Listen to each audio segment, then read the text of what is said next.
2 days worth of shit in a ruck, and you think 2 days, oh, I'll just pack some skivvies and socks. No, you need fucking batteries, you need chow, you need enough ammo, or if shit hits the fan, you're not going to go Winchester. So we're loaded the fuck down. Did you guys have any fucking assets, or was it just no. As far as air or for that mission, we didn't have. There was no QRF. We were out there on our own, dude. Like we were, I think, 60 miles from the closest base. So we were on our own. There was no QRF. Occasionally, we would have ISR, and stuff like that. But for that one, we did not. No shit. Not until the daytime. So we walk in at night. Once we get into the village, we basically hold up in a compound, wait for daylight. Daylight comes, we come out of the compound, everybody goes to their positions, and we start our sweep. Wasn't even 10 minutes. We started taking fire. At this point, we had 3 elements. All 3 elements were split into different positions. My element, we slipped into a compound, the closest compound that we could find to take cover, and basically we fought from the compound. They were from all different directions. We cut out murder holes in the walls of this compound. I got up on the roof. For a lot of these houses in Afghanistan, the way that they're constructed, they're essentially mud huts. They're hard, not hard as concrete, but they're big mud huts, and they've got these giant domes on the top. Almost like fighting positions, and so that's what I did. I got up on the top of the roof and started engaging targets, and you can see the guys are running back and forth and popping out of doorways of buildings and stuff like that. I was up on the roof. They kind of honed in on my position. You could see like where I was kind of tucked in between these 2 domes. I would put my head down, and you could see like rounds would be like ricocheting off the top of the dome. And at this time, I had a helmet camera on, and I'm just I went back and looked at the footage afterwards, and it's like I'm just sitting there laughing. But it's weird. Sometimes it's a good feeling when you're getting shot at, because dude, it's like when it's about to happen. Yeah. So.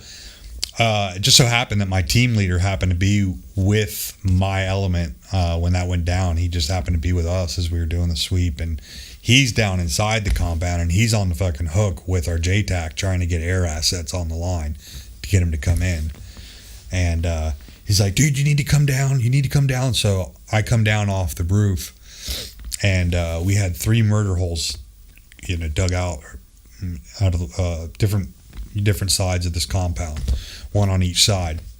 And so he's like, hey, if you want, go in there with so-and-so and just man the murder hole, just see what's going on. So for a while there was a lull in fire. It wasn't really shit going on. It got quiet. It went from just like shit was going off everywhere to just stopped. So my buddy's like, hey man, I need to piss, you mind just keep an eye on him? Yeah, dude, go ahead. So I'm in this murder hole. I'm just sitting here and I'm watching, and all of a sudden I see 2 dudes on a motorcycle hauling ass. They're coming on, and they're trying to flank us this way. I don't know if they had another element or something that they were staged that they were trying to get to or what. But I could see when they were hauling ass, they both had man jams, and both of them had AKs strapped to their backs, which, dude, we were just in a firefight. Like, you're a military age male, you're on a motorcycle, and you've got an AK strapped to your back. Like, yeah, fair game. Well, as I'm in this, I'm looking through this murder hole, I didn't catch the guys on this motorcycle until I got about to my right lateral limit, if you will, or to where my field of view was cut off. So immediately the instinct kicks in again. I haul ass. My buddy's he's coming from using the bathroom back into the room where we were at, and I'm like, push him out of the way. I'm like, move. And I'm hauling ass. And I was trying to make it to the other side of the compound so I could get into the other murder hole to see where they were going. So at the time, we had one of our commandos he was in that room, and I go in there. I'm like, hey, let me get in here. So I get in, and sure enough, they're still coming. And I just engaged a single round to each guy. First one launched the driver of the motorcycle off the motorcycle. We were at really close range. I don't think they realized that we had murder holes dug out and they didn't see anybody on the roof anymore. So I think they took that as their window of opportunity to make a run for it. You think they thought you were dead?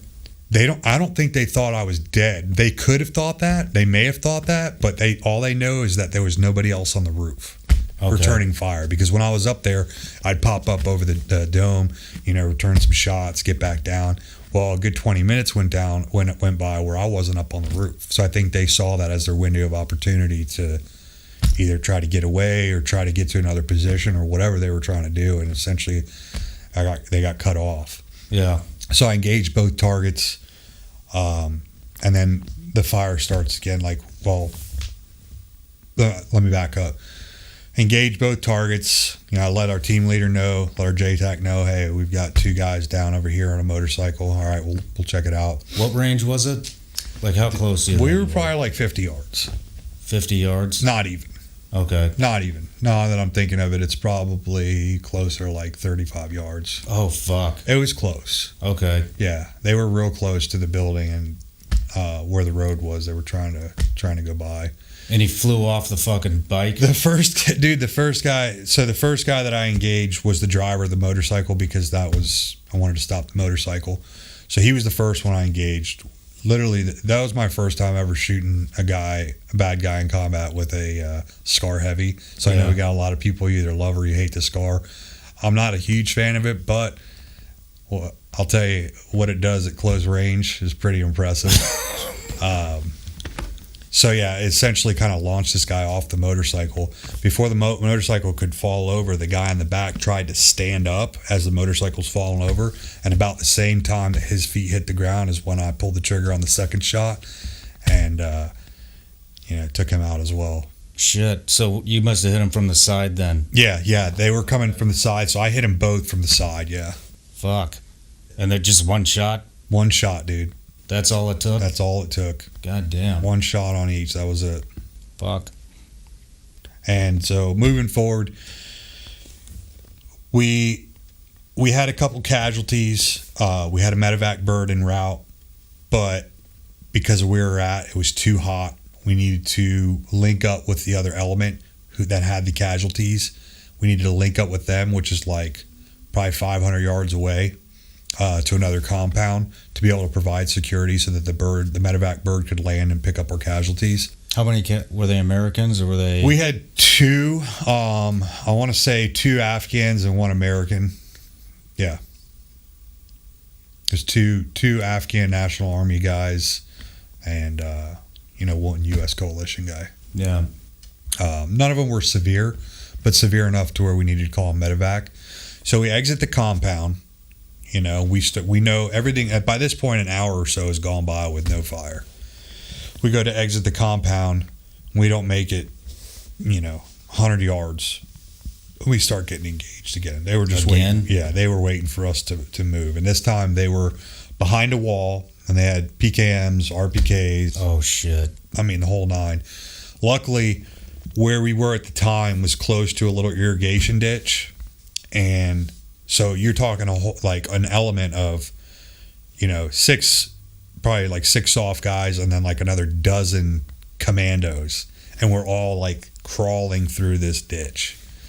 Hey everybody, I'm Shawn Ryan. Click here to subscribe to the Shawn Ryan Show YouTube channel for the hottest and most compelling interviews that you will not see anywhere else. I've also made a playlist of all the previous SRS episodes so they're easy to find. You can find that right here.